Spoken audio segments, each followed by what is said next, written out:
She looked like the all-American girl next door with her blonde hair, green eyes, and bubbly personality. Pamela Ann was born in Coral Gables, Florida, the second child of John and Linda Wojcicki. The family doted on her, showering her with love and attention. Pamela was their little ray of sunshine, filling their lives with warmth and light. John Wojcicki worked as a commercial airline pilot, which afforded the family a comfortable lifestyle. When Pamela was 8, her family moved to Derry, New Hampshire. Derry wasn't exactly small-town USA, yet it still had a cozy family-oriented vibe. In Derry, Pam blossomed into a fun-loving teenage girl. By the time she entered high school, she was the quintessential girl next door with big hair, fiery energy, on the cheerleading team, part of the student government, and preparing for college. And she had a thing for heavy metal, with her favorite band being Van Halen. She even had a license plate with the name Halen on it. She landed a gig at the campus radio station hosting her own show called Metal Madness, using the alias Maiden of Metal. Hosting the show allowed her to combine her love for heavy metal with her dream career in communications. With school, the radio show, and all her other extracurricular activities, Pamela had little time for anything else, especially dating. But that all changed on New Year's Eve, 1986, when, as fate would have it, she met Gregory Smart. She was immediately drawn in by his hair, which he wore in a style similar to that of musician David Lee Roth. Gregory William Smart was born in Nashua September 4, 1965, to William and Judith Smart. He was the middle of 3 sons with a reputation for being the boy next door, an all-around good guy. After graduating from Londonderry High School, college was not on his radar. Instead, Gregg decided that he wanted to join the workforce. Although they didn't start dating right away, Pam and Gregg stayed in contact while she was away at college. Despite the distance, they managed to maintain a strong connection that was undeniable. Once they decided to take their relationship to the next level, it seemed like the two were perfect for each other. Eventually, Gregg moved to Florida to be with Pam while she finished her degree. The two seemed genuinely happy, and it wasn't hard to see that the lovebirds would get married one day. After she graduated from college, Pam and Gregg relocated back to New Hampshire and bought a condominium. She had begun to see a change in Gregg shortly before they walked down the aisle, especially when he chopped off his beautiful hair so that he looked more professional working in the insurance business with his father. The glimmer in his eye had been replaced by the seriousness of a boy becoming a man, and Pam wondered how much things would change once they were married. She loved him exactly as he was, with his wide smile and head full of curls. She didn't know what to expect from this new Gregg, but she loved him enough to make the relationship work. While Pam aspired to be on television as an anchorwoman or reporter, but she also knew that she needed to find a job sooner rather than later. She landed a new job as the media director of Winnacunnet High School. While it wasn't her ideal career, she considered it a stepping stone into broadcasting. But more than that, Pamela Smart had no way of knowing that her new job was about to change her life forever. The Smarts settled into domestic life in their new condominium with their dog, named Halen in honor of Pam's favorite rock group.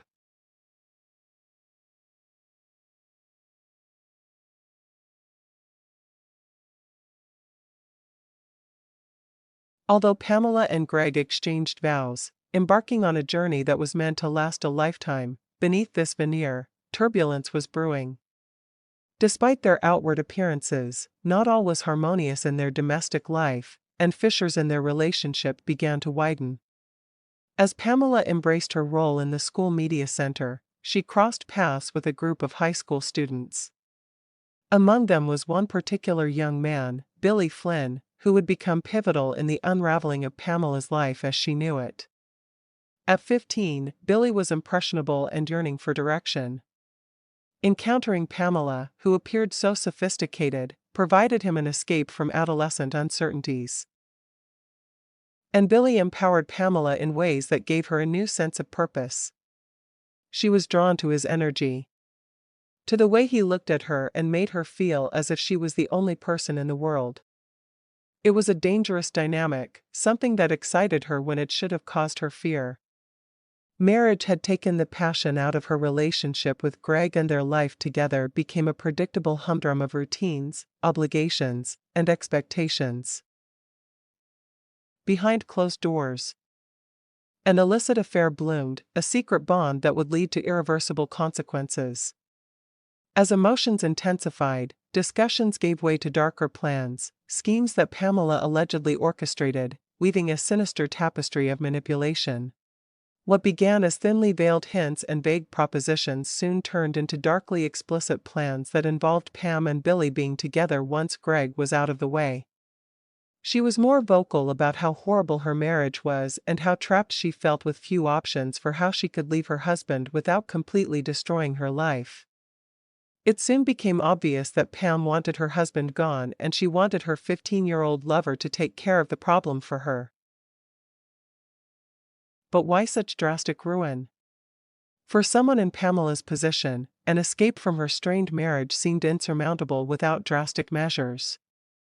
Some suggest financial strains loomed over them, whereas others believe she simply yearned for the vigor of youth that her bond with Billy embodied. Whatever the motivations were, they hit a point of no return as Pamela allegedly persuaded an impressionable Billy to take a dangerous step towards murder. On the night of May 1, 1990, Gregory Smart returned home, stepping into an ambush cloaked within his own living room. Gregg was mercilessly shot, leaving a community in shock and fear. An initial appearance suggested robbery gone awry, but detectives soon pieced together a different narrative, a narrative leading back to a personal vendetta and a deep-seated conspiracy.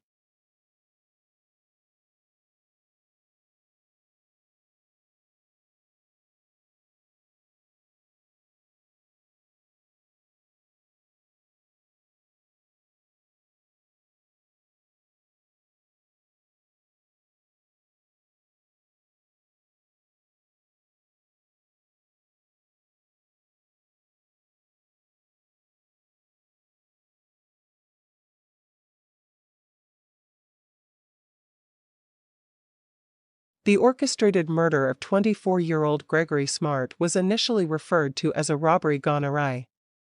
Law enforcement theorized that Gregg had interrupted a robbery attempt when he returned home from work.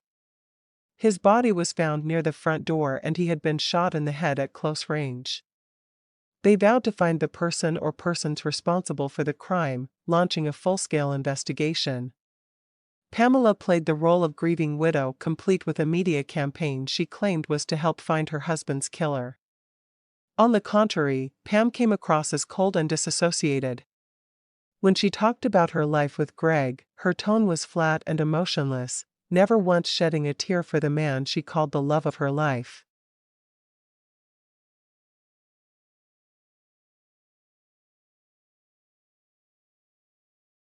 If Pamela thought her secret was safe, she was wrong. Along with Billy, there were 3 other teens involved. Vince Lattimore Jr., who supplied his father's .38 caliber for the murder. There was Randy Fowler, who drove the getaway car, and Patrick Randall, also known as Pete, who had been a part of the murder plot and had held a knife to Gregg Smart's throat during the ambush. Cecilia Pierce, who had been particularly close to Pam and knew about the plot from the beginning, would become pivotal to helping police catch the killer. Although she knew Pam's affair with Billy and the murder of Gregg Smart was wrong, Cecilia remained quiet, perhaps out of fear or loyalty or a combination of the two. But like most teen boys, none of them could stop talking. It was almost as if they felt that they had bragging rights for what they did to Gregg. Vince Lattimore, anxious to show proof of his involvement, even showed off the weapon that was used. Soon rumors began circulating around the school, and it wasn't long before the police came calling. As detectives delved deeper, inconsistencies in the stories of Billy Flynn and his accomplices began to unravel Pamela's alibi. In a plot twist, the case was blown wide open when Vincent Lattimore Sr. arrived at the Derry police station and reported that his gun was used in the commission of a crime. But it was the story told by Vincent Jr. that caused the most shock even for seasoned detectives. Lattimore Jr. told them how Pamela Smart had seduced 16-year-old Billy Flynn, who believed the two were in a relationship. It was Pam's idea to kill her husband Gregg because a divorce would be too costly. She claimed that she could potentially lose everything if she went to court to end her marriage. But when Billy flinched at the idea of killing someone, Pamela threatened to end their affair. Fearing that he would lose her, Billy eventually agreed to the murder. She had given explicit instructions that they were not to make a bloody mess on any of the furniture in the house. Also, Gregg could not be killed in front of her dog, Helen, because it would be too traumatizing. Pam promised to pay them once she received the payout from her husband's life insurance policy. Armed with this new information, detectives sought a warrant for the arrest of Pamela Smart for the murder of her husband. The Chronicles of Deception rapidly transformed into courtroom dramas, capturing national attention with every proceeding. Pamela, once a beacon of potential, stood trial, defending herself against accusations of persuasion and manipulation at the heart of her husband's murder. The trial was a spectacle of its own, an enthralling depiction of power, allure, and the fragility of human morality under the media's unforgiving glare. Prosecutors painted Pamela as a cunning puppeteer, capitalizing on youthful vulnerability. In contrast, the defense fought to counteract the narrative, arguing Billy's self-motivated actions. But despite the fierce legal battles, the court's decision cast a grim shadow. Pamela Smart was convicted for her role in Gregg's murder, securing a life sentence without parole. Cecilia Pierce had been instrumental in helping detectives in their case against Pam. Reluctantly, Cecilia agreed to initiate calls to Pam and engage her in conversations about her husband's murder. Although she would claim later that she was aware of Cecilia's motives, Pam didn't hold back in her disclosures about how she felt about Gregg's death. She claimed that Gregg had not only been unfaithful to her but he was also abusive. She insisted that divorce was not an option because she would lose everything if she chose to resolve the matter through the courts. Pam also warned Cecilia not to talk to law enforcement, playing her role as the all-knowing mastermind of the plot. It was ironic at the end that the puppet master was taken down by one of her puppets. The case gained nationwide attention, prompting an onslaught of books and movies that offered different perspectives of what happened, how it happened, and why it happened. Today, after 34 years, Pamela Woges Smart remains incarcerated at the Bedford Hills Correctional Facility for the murder of her husband, Gregg. Billy Flynn, Vincent Lattimore Jr., Randy Fowler, and Patrick Pete Randall have been released.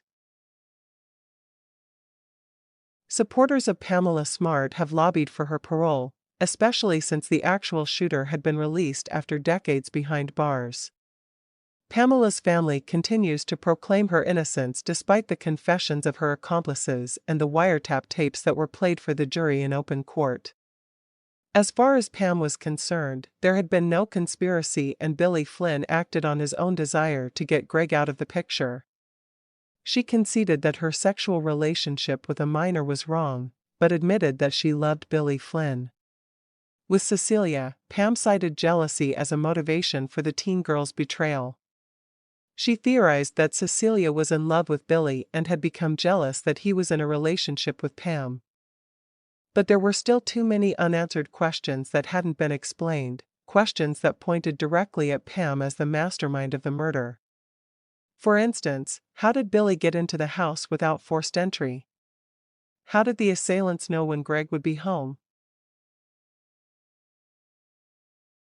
Over the years, there have been several movies and books that focused on the complex cast of characters involved in Gregory Smart's untimely death. It's a story that read like a made-for-TV movie, a script that basically wrote itself. Except the plot wasn't wrought from the mind of an overeager writer, but it was created in the mind of a morally corrupt, ethically bankrupt puppeteer who was willing to destroy everyone around her to get what she wanted.